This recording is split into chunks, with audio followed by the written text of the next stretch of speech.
Trump is back, he's in charge, and everyone seems fine with it as well. That's kind of other jarring thing, that compared to the aftermath of 2016, there's not that sort of, teeth gnashing, and that people are happy. Welcome to the Debrief, where we talk to the Washington Examiner's top journalists about the headlines they're covering and where the story's going next.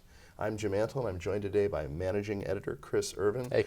Chris, Donald Trump has been announced by Time magazine to be the man of the year, or the person of the year, or the human entity of the year, or whatever we're supposed to say now.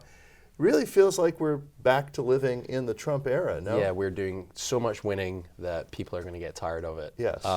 No, it really does. It's quite remarkable, the change in energy and tone in the last couple of weeks. The very bullish today. He Time Person of the Year, as you say. He was at the New York Stock Exchange today. Was joking about him having about 25% good front covers from them over the years, and he'll just ignore the rest of it. Backslapping people wearing MAGA hats, and it really does feel like he's already the president. It feels like the transition is just this kind of fake thing that I guess we're all kind of having to live through. Right. And the thing that I found even more telling was when he was in France the previous weekend, at the reopening of Notre Dame Cathedral, and him meeting Emmanuel Macron, him meeting Prince William, and it just felt like he's back and he's in charge. And I know we have to go through this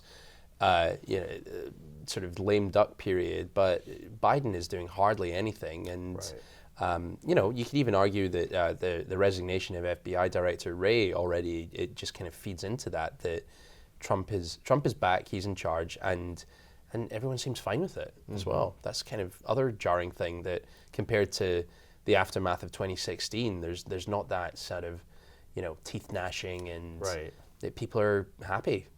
It's bizarre. It is a little bizarre, and you're right. People do seem resigned to it. And you mentioned Macron. Macron is not necessarily one of the European leaders who would be seen as politically amenable to Trump. Sure. But he definitely received Trump as if he was the president. It might have been a little more complicated and awkward if Joe Biden had gone himself.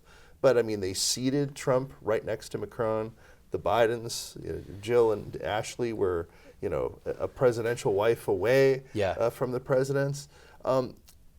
Trump is really hitting the ground running this time. No? I mean, just the interactions that you saw with him and Jill Biden, and I know that the Trump team capitalized on it by advertising some cologne for him. But it reminded me of those images you see of George W. Bush with Michelle Obama, and it's like they're treating him as this statesman that they've been warning us for 4 years that he's this threat to democracy, and he's literally Hitler, and then they're yucking it up in the pews at the opening of the cathedral. It really is quite a real just change in tone and everything, and the stock market's doing well. There's a lot of bullishness from Silicon Valley and the tech bros who seem to all be throwing their chips in with Trump. One area, though, where things may or may not end up firing on all cylinders for Trump is the confirmation of his cabinet members. For sure, yeah. Republicans control the Senate, but there do seem to still be a lot of questions about some of these nominees. Yeah, I mean, I think the one that has had the toughest go of it so far is Pete Hegseth for Defense Secretary. I think he's navigated it in quite an aggressive way, but not, I would say, relatively impressive. He's decided to kind of take the fight to the media and those who are kind of dropping stories about him. It's very Trumpy. No surprise, really. He was always quite a bombastic host on Fox News. But when Matt Gaetz kind of fell on his sword, all the attention's gone to Hegseth, and he seems to be taking all the bullets for, compared to like Tulsi Gabbard or RFK Jr., who perhaps in another cycle may have got a tougher time of it. And I do think there was a story out this week about Hegseth with ProPublica, were apparently planning a story on how he didn't get into West Point, and that turned out to simply not be true. And Hegseth produced this letter that was inviting him to, or sort of accepting him. Sure. ProPublica never ran the story, but then it raised the questions of why did West Point lie, or did they get it wrong?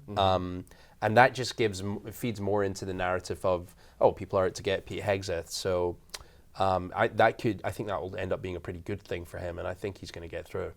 Yeah, it's looking like they can't really block them all. So there are a handful of people who may be in a different set of circumstances you might see getting voted down, but. I mean, I just don't. I don't know about you, Jim. I don't really see the pushback there. It seems Joni Ernst, who was against Hegseth, potentially there was an article earlier this week saying that she was so kind of taken aback by the MAGA attack dogs that she just wanted it to end. So she didn't seem to have the kind of stomach for the fight there. You're always looking at Susan Collins and Lisa Murkowski, but they have 4 votes to play with, and I find it difficult to believe that there's going to be that pushback. You never know, obviously, but right now I would say it's all looking quite rosy for them. Everything's coming up Trump. That's right. Thank you, Chris. All right. You can read Chris and the rest of our news team's coverage at washingtonexaminer.com.